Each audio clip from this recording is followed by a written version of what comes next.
What is going on, kid family? Welcome back to the channel. Beautiful day today, sunny and fairly warm. It's gonna get warmer. It's kind of chilly still right now. Civic is ready to go. We already took a trade in the stock market today, quick in and out on oil. We got a good mindset. We're happy actually that we are in profit. And right now let's tackle what needs to be tackled, which is the suspension on this car. We got the full suspension for it, so let's lift it up. Let's do the front first, then we'll do the back. And also I'm gonna take a peek for the exhaust leak I think I have once we lift the car up, to just make sure it's not an exhaust leak, because that might be causing some of the running rich conditions that we are experiencing.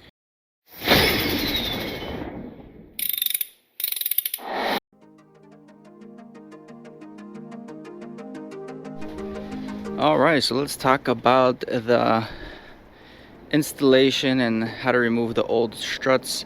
Pretty much it's a simple story. I'm not going to go into detail, show you step by step, but right over here on the top there's going to be three 14mm bolts. You have to remove all three of those bolts. Then you're going to remove two of these bolts here, and then essentially your whole shock strut assembly can come out. Same thing for reinstallation. You're just going to put the new shock in, retying these two bolts and the top three bolts. Right here we are running camber bolts, which I love. I'm running about -1.5 if not more degree of camber, and I'm telling you, this was probably the cheapest and best suspension mod that I put on to date, especially with these oversized tires on these wheels, which negatively did impact the steering characteristics of the vehicle. I've talked about it, I'll keep talking about that, because very big disappointment upgrading tire sizes. And yeah, I'll put you guys on a quick time lapse. My battery might die soon, so we might have to jump in between, get a new battery in. But yeah, let's get started.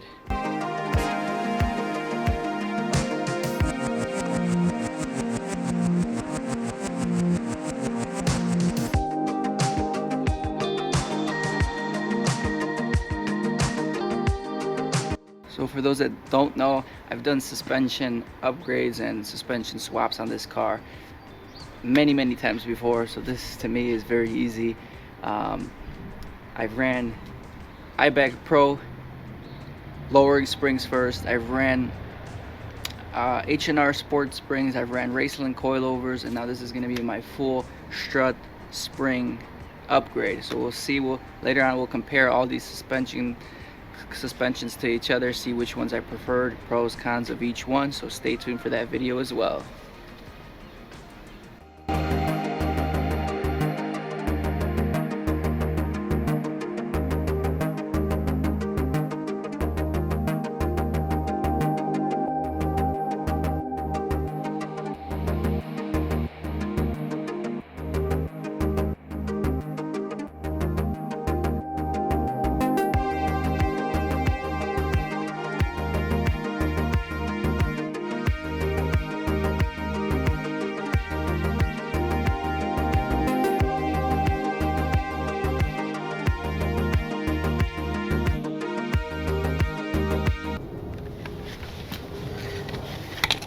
Let's check this again, because it depends on where I'm holding it.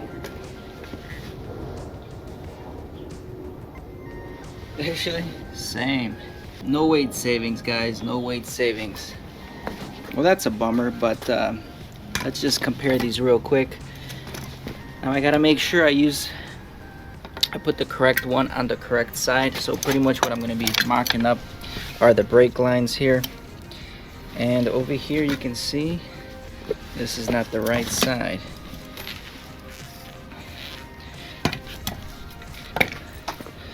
So we're gonna use this one right over here. Okay, so right over here it's gonna say front right, and right here we are looking to see again what it says. This one doesn't say anything. This one's gonna say front left.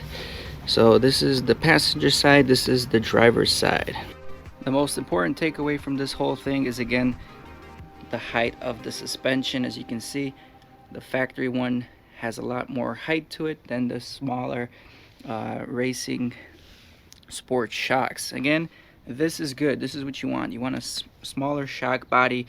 you retain all your shock travel still with a smaller shock body, yet you still lower the car. You're not sacrificing the daily drivability of your vehicle with this. So very good setup. I've read a lot of reviews on these shocks online. The Truehart Sport shocks seem pretty good. Some people like on redshift.com, he actually recommends the Trueharts over the Coney's, the Coney yellows, for the front of the suspension. What I want to show you guys are these plates. You kind of see how they're bent a little bit and the bolt is facing outward. That's one thing I noticed on these top hats compared to my factory ones. My factory ones look a lot better, and they're straight for the most part. So I'm just curious if these will fit into the proper surface mounts. Otherwise, we're gonna have a bigger problem. We're gonna have to probably end up swapping these top hats onto this, which is gonna just destroy the whole day and the whole game plan for today. Just like I suspected, the top hats are bent. Maybe the last owner bottomed out really bad and bent these top hats a little bit, so we have to think of an option to get them straight like this. Either we're gonna pound it with a hammer from the bottom, try to pick them up a little bit, or try to compress all of them together. We'll see, we'll figure it out. But yeah, this is not gonna go into the mounting surfaces right here because these are just too wide. So let's think of something.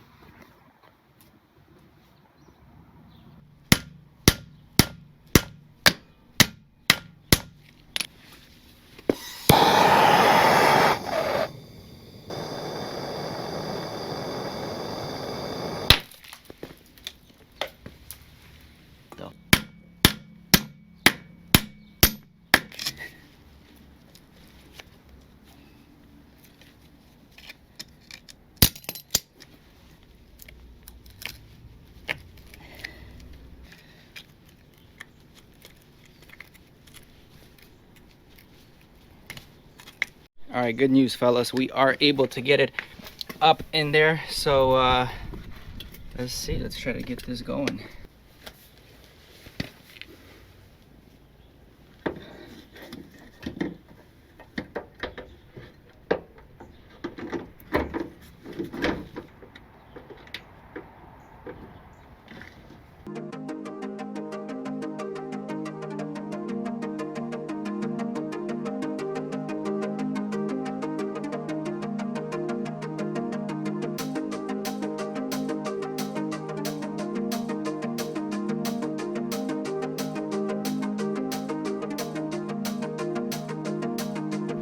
Alright, so we got the top nuts pretty much tightened right now. I was a little bit worried about getting the nuts on the threads because they were a little bit stripped, but everything is in place. I got my camber bolt in here. Now I just got to tighten it up, put the ABS line back in. The nice thing is it clips in, and then put the brake line right into the original location, and then we should be good for the front suspension. And then we're gonna look for that exhaust leak. If you guys are interested in how I set up my camber, I have a video in the link in the description somewhere below, or on my playlist. When I first installed them, I explained how to install them so you get negative camber. Alright guys, passenger side is all done at the moment. Everything fit perfectly. I do see this bracket right here. My stock shocks don't have this kind of bracket. I think if you are using these shocks for the 2012 through 2015 Civics, the sway bar end links actually attach right over here. In my Civic, the sway bar end link is right over there. The only thing I am experiencing a problem with is the bracket here for the brake line. Like this side on the passenger sits perfectly. Now the other side, on the driver's side, I'm gonna have to shave off some of this area right here because the brake line, if you align the brake line right there, those bolt holes don't line up. So I need to shave off a little bit of that metal so they align and there won't be any strain on the brake line. So we're just gonna use like a filer here and just file this down a little bit. Guys, we're done. We did a lot of sanding. The bracket fits perfectly right now. So the next thing I want to do, actually, on this carbon fiber lip, you can see the ending right here. Very sharp, dangerous. and not really aesthetically appealing. So what we're gonna do, we're gonna take the grinder. I was thinking either to cut it alongside this way, but I don't want to ruin the structural support from this angle here. So we're just gonna cut it right here, those edges here, and the edge right here. So let's grind that down. Again, we are borrowing this cutoff wheel from Bullet's garage. I'm glad it still has battery in it. Let's get started.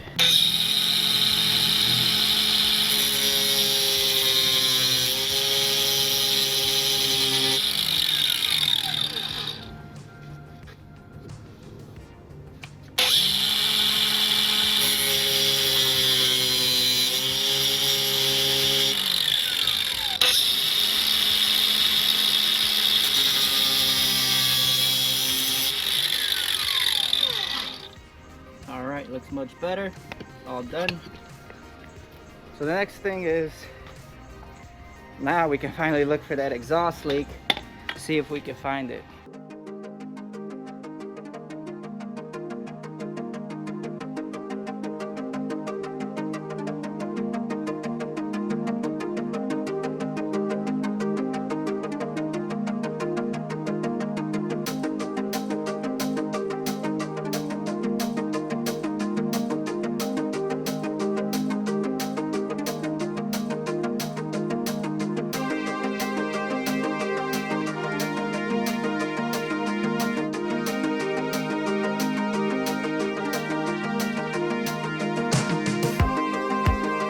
Moment of truth. Megan Racing springs, Truehart shocks. Let's see what we get here. That's it.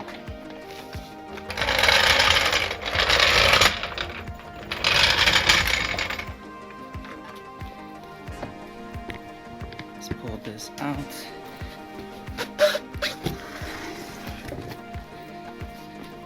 Up that handbrake.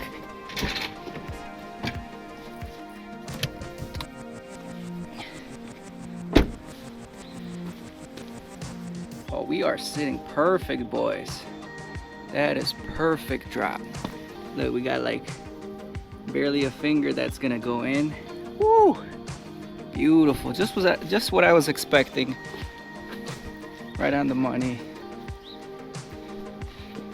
Look at that. Anyway, let's pack this up. Let's go to the spot and we'll see how it drives. We're gonna make sure we tighten everything down before we head out. We'll get back to you in the other spot.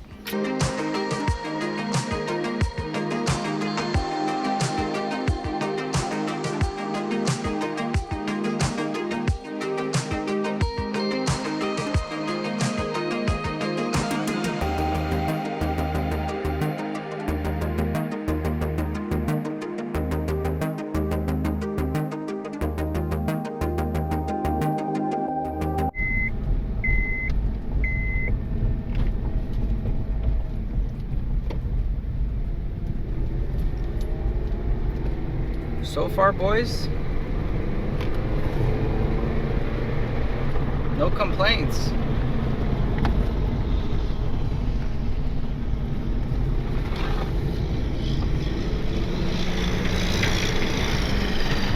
Alright, ladies and gentlemen, I now present to you the half-lowered Civic.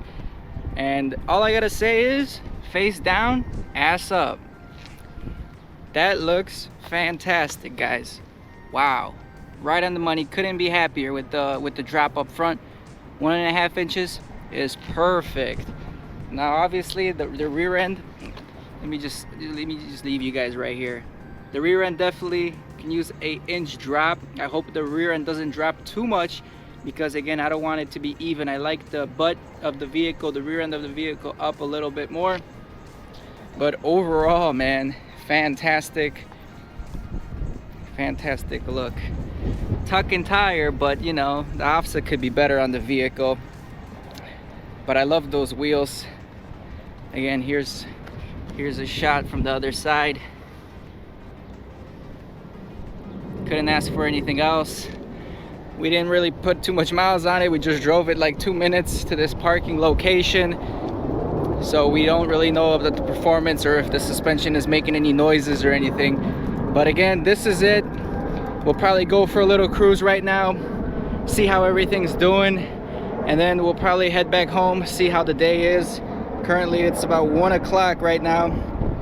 We'll see how the day is, and we'll probably end up start tackling the rear. But honestly, if it was up to me, I'd just keep it just the way it is. I think it looks great. The front end is where it needs to be.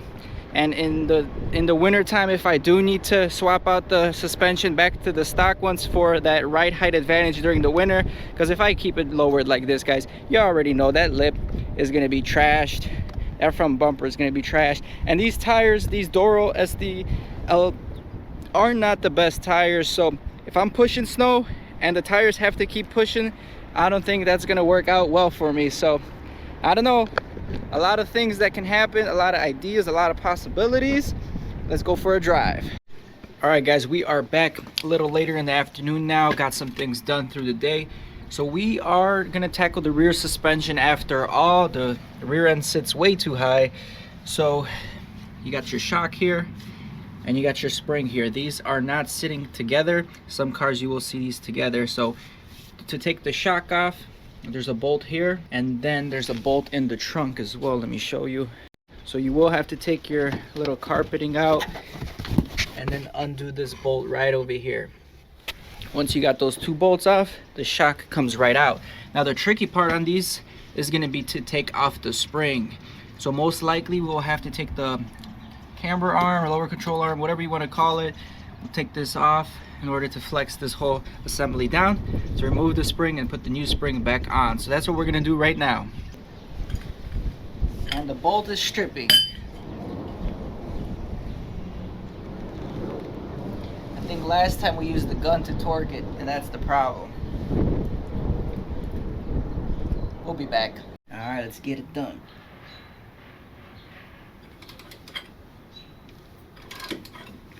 And if you strip these bolts, good luck finding them at a regular hardware store with the regular strength. Like, these things are hardened.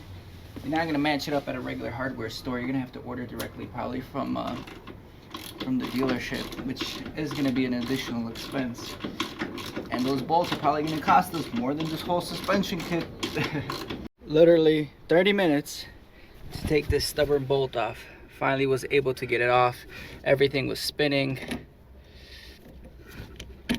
The threads were kind of messed up. That's why the bolt got stuck going up towards the end. So now we got that off. What's going on, Lily? How's the QA? Everything going good?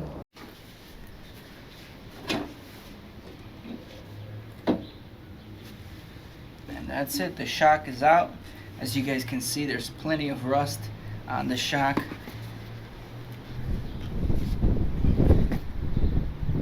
Shock still rebounds, it's still good. But now, time for the new shocks. We did mess up the threads a little bit trying to take it off. So main key difference is this one. Let's check out the height. You guys can see which one is shorter than the other one. But the main problem here is this one comes with this little piece right here that you cannot remove unless you drill it out. Seems like we're gonna have to drill it out in order to get at least this flat piece right here. So the rear is a lot more work than I anticipated, and I really just wanted to remove these and keep them in one piece in case I want to throw them on in the future. But the way it's looking, we might have to take the boot, because the new shock doesn't come with the boot. Even from factory, when you order Trueharts online, they don't come with the boot, they don't come with this piece, and there's no bump stop on here. So there's a bump stop here that we'll probably have to remove as well. More work than we thought, huh? So unfortunately, guys, we do need this piece here, and we're gonna take advantage of the boot while we have this off. Now this won't slide off, it's pinch welded or pinched in there, so we have to drill through this pinch in order to remove it. So that's the game plan right now.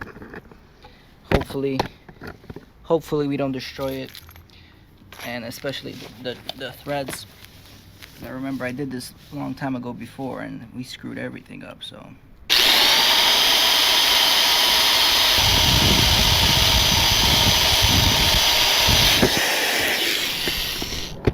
you guys okay?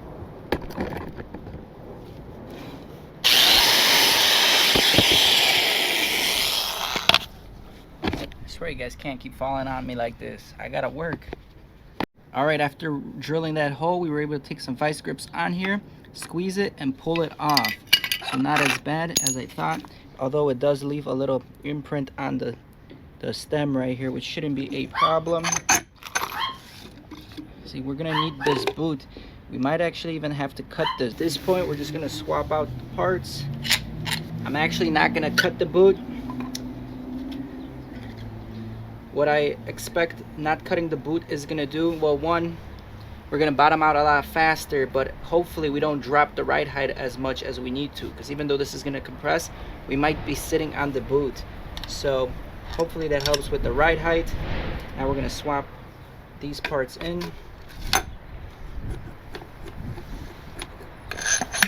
Just like that.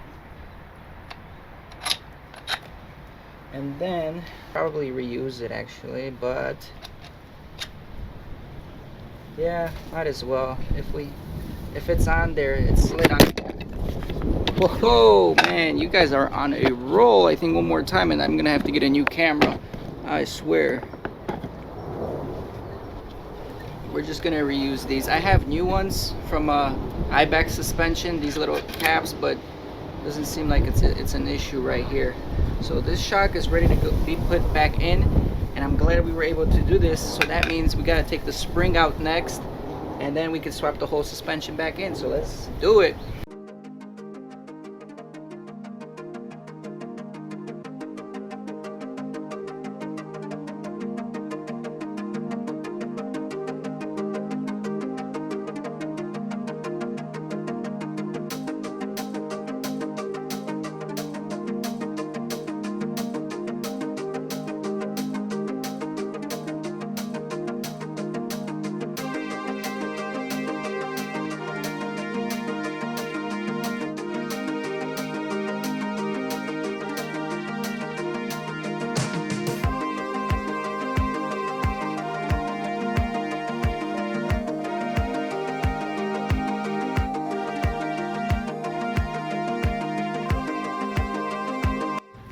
Alright guys, so as you can see, the rear springs, the rear aftermarket springs are a little bit shorter, which should make it easier to reinstall into that assembly.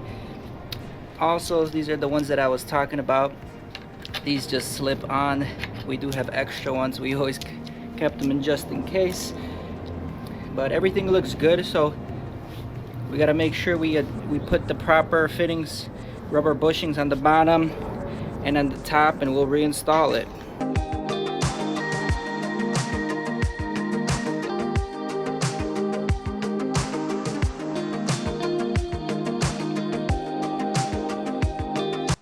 Alright guys, we have to take the sway bar end link off. That way we get a little bit more clearance here. Again, you got to be careful because you got your brake line running right over there. So let's see if we can do this again. There you guys go again.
right, lads, it's been a long day. We are finished for the most part. This is how she sits.